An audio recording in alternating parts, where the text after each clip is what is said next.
תמונות של מתקנים צבאיים, של אנשי צבא. זה התסריט לפרק הבא. זה טלוויזיה. זה הערות שלי. אתה כתבת את זה? כן, ברור. J'ai trouvé très très amusant. אתה תסריטאי של תל אביב על האש? כן. J'aime bien les films là, qui se passent dans cette région. כן? אז איך קוראים למרגלת שיש לה מסעדה? רחל. ולמאהב שלה? איזה? הערבי, המחבל, זה ששלח אותה. מרואן. Mon grand coup de cœur, un sujet un petit peu chaud quand même, politiquement, et puis beaucoup de fraîcheur. Alors je suis pas sûre que les jeunes apprécient, mais ma génération, on apprécie beaucoup. והקצין הישראלי? יהודה אדלמן, אלוף אדלמן. יהודה אדלמן, כן. יהודה. דוד, מה אתה יודע? הכנסת לי סלב פה עכשיו, הערבי הזה זה זה שכותב את תל אביב על האש. אתה מכיר את הסדרה? ראיתי פעם, זה אנטישמי. נו בסדר, תל אביב על האש קוראים לזה, מה ציפית, שזה יהיה ציוני? C'est là qu'on voit les moments formidables qu'il peut y avoir dans le monde. Et puis c'est très bien joué. Bonjour. Bonjour. Alors, quel est votre premier souvenir de cinéma? Premier souvenir de cinéma. Oh, je pense que ça doit être Bodyguard. Bodyguard avec Whitney Houston et Kevin Costner. Je me souviens très bien, je suis allée voir ce film avec mes parents au cinéma. J'en suis sortie en me disant oh, c'était le meilleur film du monde.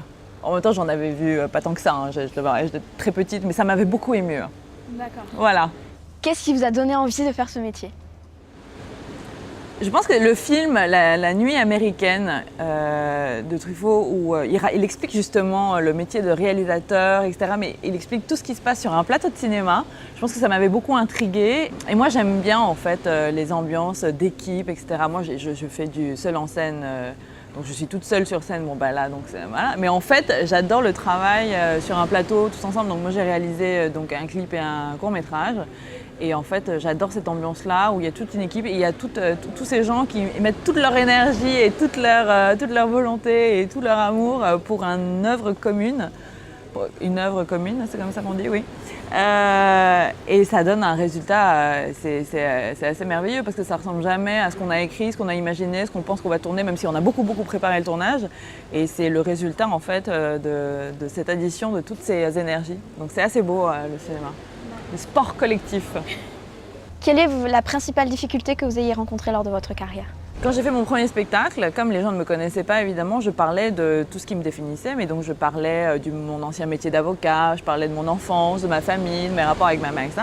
Et je parlais aussi évidemment de mes origines coréennes, puisque de toute façon on les coupe pas, parce que j'arrive sur scène, les gens me voient, ils se posent forcément la question, donc à un moment il faut en parler. Donc voilà, j'en parlais, mais c'est pas, mes origines ne sont pas ce qui me définissent à 100%. Il y a 1000 autres choses qui me définissent et qui sont un peu mes caractéristiques. Et en fait, j'en parlais de mes origines peut-être 20% de mon spectacle.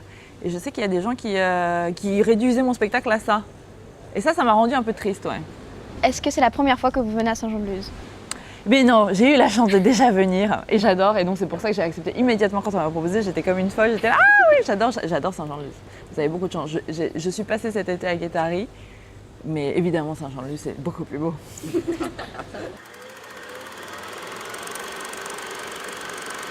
Alors, Jérémy, qu'as-tu pensé de cette semaine au festival? Je trouvais très intéressant parce qu'on a des films très variés et différents. Après, on écrit des critiques et ça nous apprend à faire un autre exercice d'écriture que ce qu'on fait habituellement, par exemple en classe. Puis on a pu rencontrer le jury, c'était hyper intéressant, surtout au niveau des interviews qu'on a pu faire. Voilà, c'est ce qui m'a plu le plus. Et toi, du coup? Moi, ça m'a vraiment plu tout ce qui est interaction avec le public, des acteurs, des réalisateurs. On a pu faire des micro-trottoirs, on a fait des interviews, c'est vraiment super.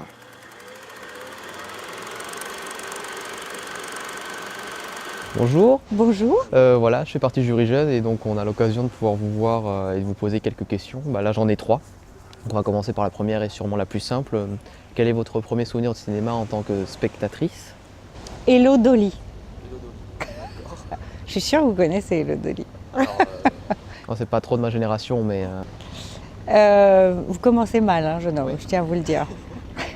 Le cinéma, ça n'a pas d'âge. Non, Hello Dolly, c'était une comédie musicale avec Barbara Streisand. Et voilà, et c'est souvenir émerveillé de cette projection avec ma maman.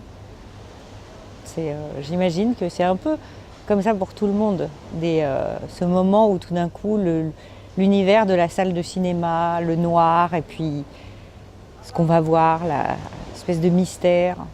Qu'est-ce qui vous a donné envie de faire partie de ce métier-là? Pas une seule raison en fait, je pense que c'est un fil qui vous emmène d'une chose à une chose, d'une rencontre à une autre, et puis tout d'un coup vous retrouvez dans l'univers du cinéma. On va dire que ce qui m'anime, même dans ma vie d'avant le cinéma, c'est la même chose, c'est raconter des histoires, puisque j'étais journaliste avant de faire du cinéma. Et donc voilà, ce qui me passionne, moi, c'est de raconter des histoires. Et peut-être que le cinéma a été le moyen pour moi de le faire le mieux, ou en tout cas de la manière dont je voulais le faire. Bon, puis on va terminer. Quelle a été la plus grande difficulté pour vous d'intégrer ce monde-là, le monde du cinéma?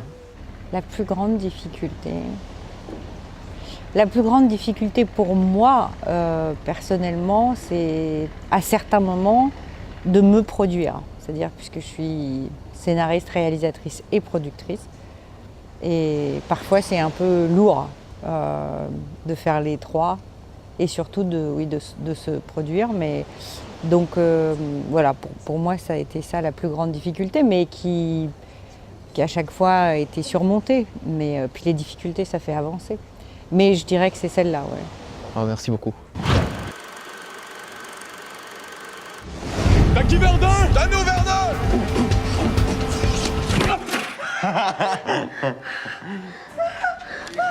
C'était bien quand même, mais bon, c'est un peu dur. Dans mes yeux.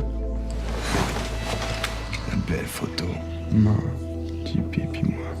Je me marie à ma famille. Nous sommes un petit peu surprises. Alors on espère qu'au Canada ça se passe pas toujours comme ça. C'est vrai que c'est un petit peu ça qui nous a marqués. Autant d'années, moi, de vraies responsabilités.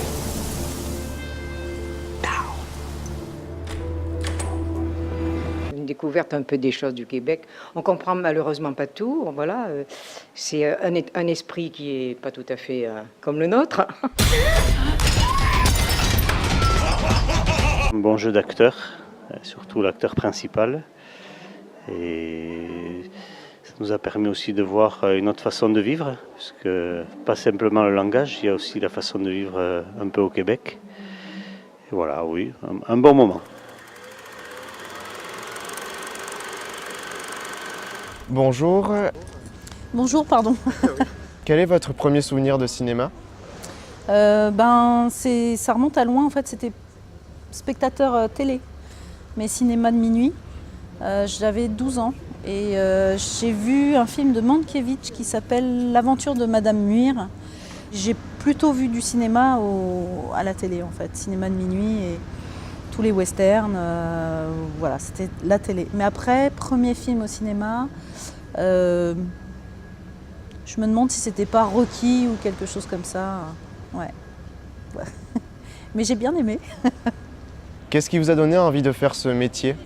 En fait, le côté technique, justement par rapport à ce film-là, parce qu'il y avait dans le film, donc il y avait une bougie qui s'allumait toute seule, comme après j'ai vu dans les films de Cocteau. Et je me suis demandé, voilà, à 12 ans, comment on faisait ça? Comment on faisait pour allumer une bougie toute seule? Et du coup, ça m'a intéressée à ce qui se passait derrière. Et petit à petit, j'ai été intéressée aussi par les optiques. Donc j'avais des lunettes, des jumelles, des longues vues. J'aimais bien regarder ce qui se passait en face, dans les appartements d'en face. Et voilà, c'était peut-être regarder en fait de plus près, je sais pas. Et pour finir, quelle est la plus grande difficulté que vous ayez rencontrée dans votre carrière? Pour Pour ma part, j'ai pas fait d'école, donc j'ai vraiment appris sur le tas. Moi, j'avais commencé stagiaire déco sur le film d'Agnès Varda, Jaco de Nantes. C'est ma première rentrée dans le cinéma. Donc déjà, pour arriver à ça, ça a été un peu un parcours de savoir qui était qui, comment ça se faisait, pourquoi. Et j'étais pas à une époque non plus où aujourd'hui c'est inscrit dans les cours à l'école si on veut. Moi, c'était pas le cas, donc j'ai vraiment fait mon réseau seul en fait. Et c'est ça en fait le plus compliqué, c'est de ne pas pouvoir accéder à un réseau de gens qui peuvent vous dire faut faire ci, faut faire ça. Après, je pense qu'il y a un point de vue qui manque cruellement au cinéma, dans l'histoire du cinéma. C'est le point de vue des femmes. Et c'est pas un point de vue des femmes, c'est plusieurs points de vue différents sur la sexualité, sur comment est formée la société, sur la guerre, on parle du film d'hier. C'est des points de vue qui sont je pense, c'est un domaine et un champ assez nouveau à explorer. Très bien, merci beaucoup. Merci à vous.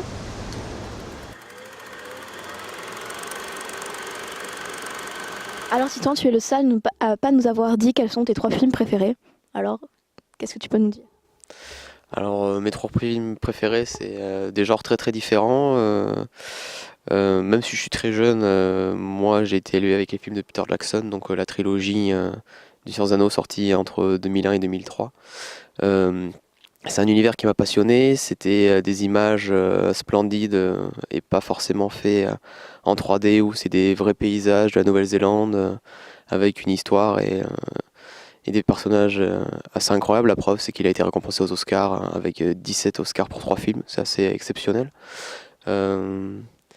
Après, comme autre film que j'ai vraiment adoré, c'est Invictus. Je suis très très fan de rugby et du BO, vu qu'on est au Pays Basque.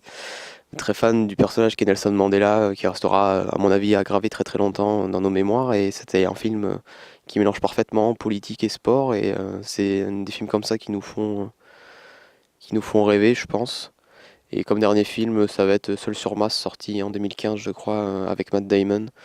Où c'est notre futur qui n'est pas si loin, mais qui est encore tellement inaccessible. Et moi qui rêve de science et de fusée et de pouvoir rêver de cette mission sur Mars comme mon grand-père a pu rêver de la mission sur la Lune. C'est un film qui m'a vraiment fait voyager et là c'est vraiment le cas de le dire sur notre planète.